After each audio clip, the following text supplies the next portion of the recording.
I decided to come on here even though I'm sick with my weird little voice and give you guys some motivation for this new year. So I know everybody's super pumped and we have all of our resolutions or everybody has goals. For me, this year was a little different. I decided to do like goals in 4 different segments or quarters of the year, and just different type of goals. And I just really try to focus and break it down more monthly and weekly, just because that's what works best for me. If I try to do it like all at once, it doesn't really work out. And I know everybody's super pumped and motivated, and usually the first like 2 weeks you're like on it, you got it, and then you lose your momentum and then you think you failed. And that's not the case. So I wanted to share with you guys like 10 things I do throughout the year to keep me motivated and to keep me on check to see where my goals are, where I'm at, and how to get them accomplished. So here we go. Goal number 1. I do a vision board. And some people think vision boards have to be pictures. I actually do mostly words. I really believe in the power of writing things down. And if you actually know me or get to know me, you always see that I have like this little tiny notebook. It's like a couple of inches long that I carry along with me everywhere. I just really believe the power in manifesting it yourself and writing it down and having a visual. So I usually do like a word vision board for the year of what I want to make for the year, things I want to do. And this year it was actually really different because I went super specific. Like I had like this major goal and then had like 5 baby goals around it. So how I can get to accomplish my bigger goal. So that's something I do. It's a vision board and I revise it throughout the year. I know probably people are like, what? Yeah. So throughout the year, I change. Like we all change as human beings and it's okay. So I go back into my vision board and I'll revise it. So that's something you can do. Number 2, I actually have a notebook where I have my monthly goals.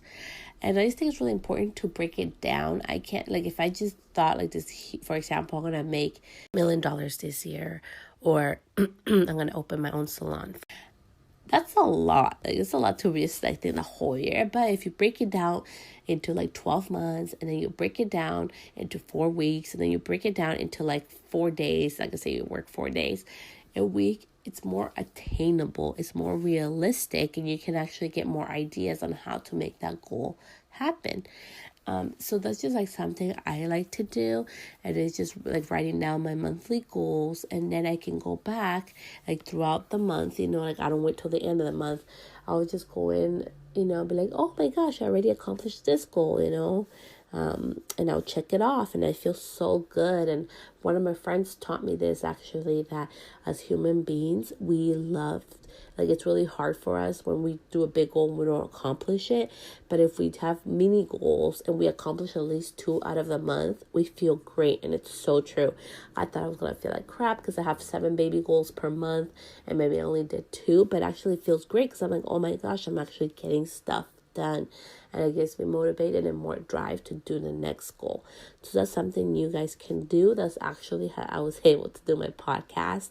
I was so scared to do it, but it was part of my goal. I had a month deadline, and that's when I did it, and that's when I launched it. So it's been very helpful for me to doing things that are super scary.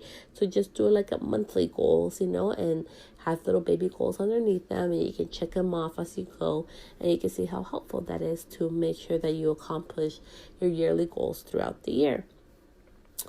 Number 3, I was doing this thing where I was waking up and looking at myself on social media.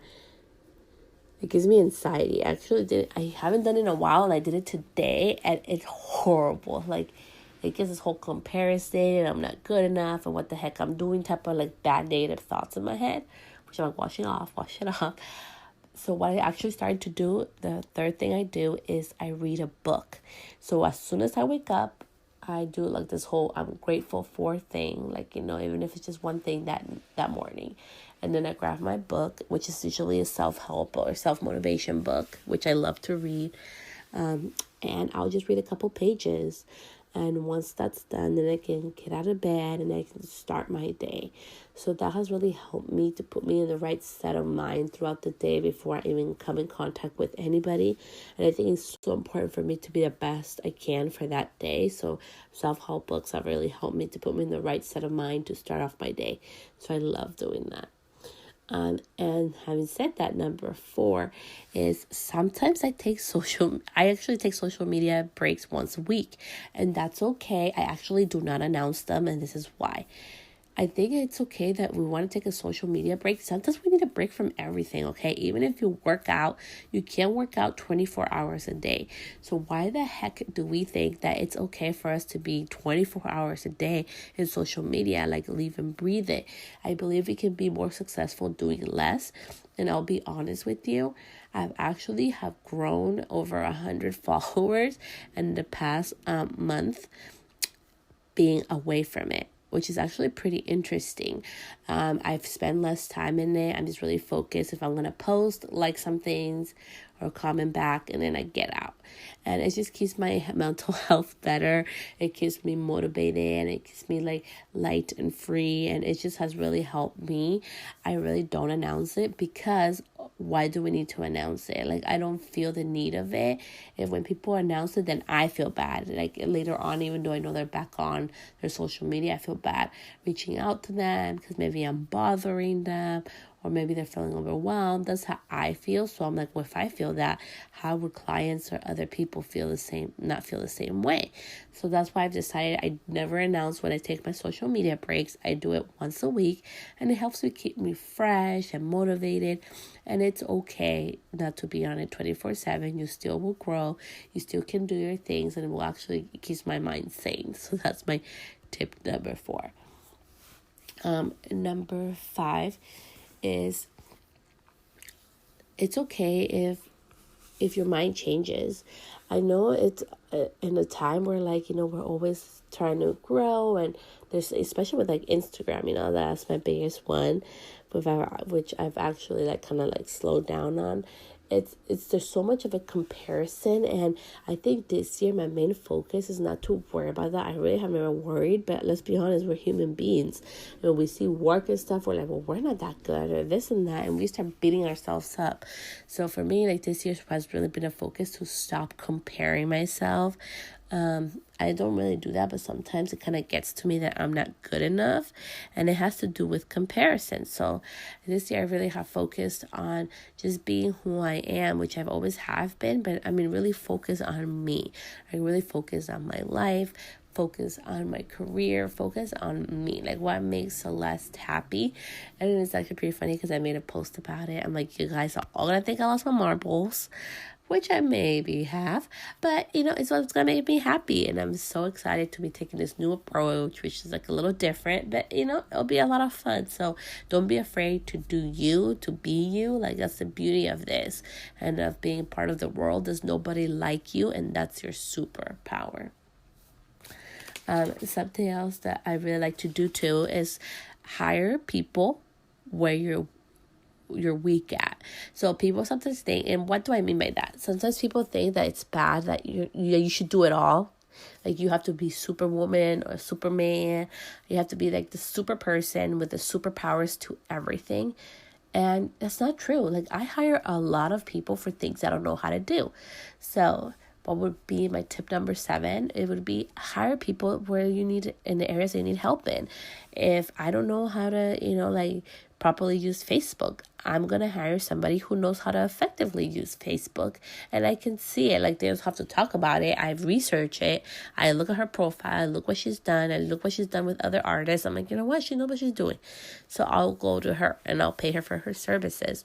For the longest time, I try to go on YouTube and Pinterest and Google this and that has been helpful.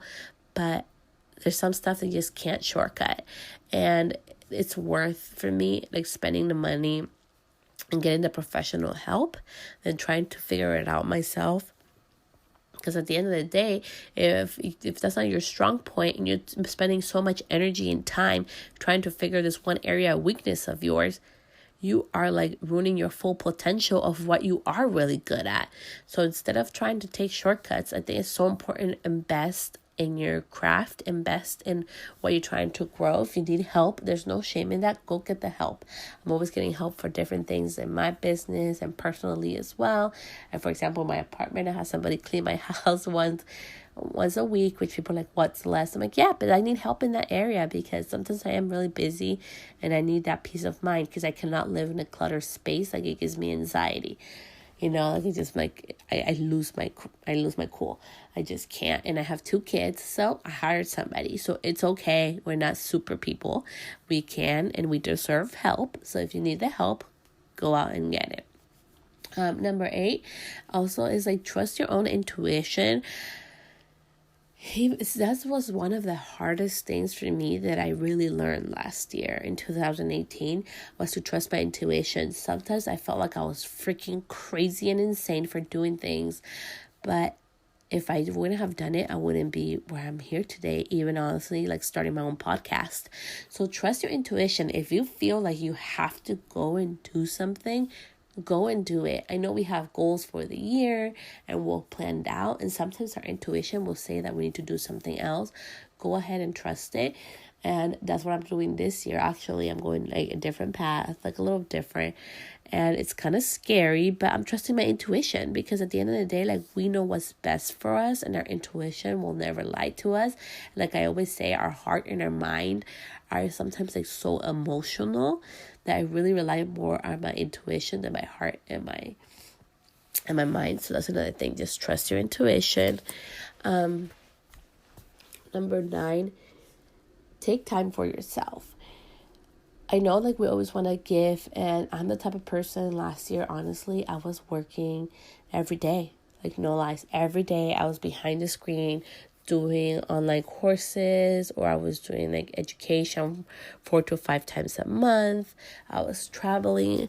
I was doing all these things, and I forgot about this one person that deserves a lot of attention and love, which is myself. And I actually gained weight. It was like this whole like spiral downwards. And it just really got me. And, there was times where I was burned out. And it really, like, taught me to slow the heck down. It's okay. And I've noticed the more I slow down and the more I center myself, the better everything around me goes, including my business, my personal life, just everything in general. Because at the end of the day, we are the ones giving ourselves out to the world. So if we're not okay, we can't make anybody okay or give our best effort. And I'll share a quick example with you guys. So I was super sick, like my boy's still gone. And I was doing hair. And I felt miserable. Like I was so hard. It took everything out of me to like get that, my client done and everything. I still love what I do, but I was like exhausted and sniffling. I was just this hot mess. So after that, I decided that I'm going to have a 24-hour policy now for my guests and for myself. If I'm sick or they're sick, because I don't have a cancellation policy, that they can go ahead and reschedule. Like I have other policies to prevent no-shows and all that stuff, but that's for another episode. But anyways, more of the story is if I'm not 100% or even 60%, I shouldn't be doing it. And that was a really good lesson for me to end the year with, that I really need to like enforce more self-care. I am on my podcast right now with my voice a little scratchy and it hurts a little, but it's okay because I'm at home, I'm taking care of myself, so we're all good. So it's okay. Like sometimes we need some self-care and that's okay. And my last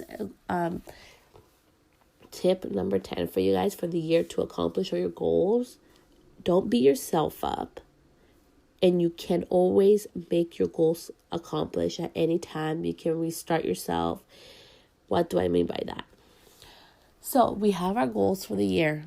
And let's say, for example, if you wanted to work out like 5 times a day and you didn't work out January 1st, which is my case, okay? So today is January 2nd. So after my kids wake up, we're going to go on a hike. So you don't have to beat yourself up because you don't start your goal right away. You don't have to beat yourself up because you say you're going to work out twice a week and you miss that Tuesday you promised you would work out. Instead, go work out on Wednesday. So be flexible with your own goals. If you don't accomplish them this week, if you don't accomplish that goal this month, you have next month, you have tomorrow, or you have today to start working on accomplishing that goal. So if I decided I was going to go work out like 7 times a week, and I didn't work out this morning, well, right now it's like still like 10 in the morning, so I can still go on a hike later on this afternoon. So don't discourage yourself. Don't be so set and so stuck on the time frame that you give yourself that you stop yourself. So sometimes our goals are gonna be, the ones we had in January won't be accomplished until September, or vice versa. You'll do your later goals, you'll accomplish them earlier, and it's okay. Don't beat yourself up for this, because the moral of this is for you to become a better person. And if all you do is become a better person throughout the whole year, you already won. So anyways, guys, I hope all this was helpful. I'm going to go and drink some tea right now because my throat is killing. But I want to wish you all a happy new year, and I'll be back next week. I may bring a guest in, so we'll see who we'll bring in.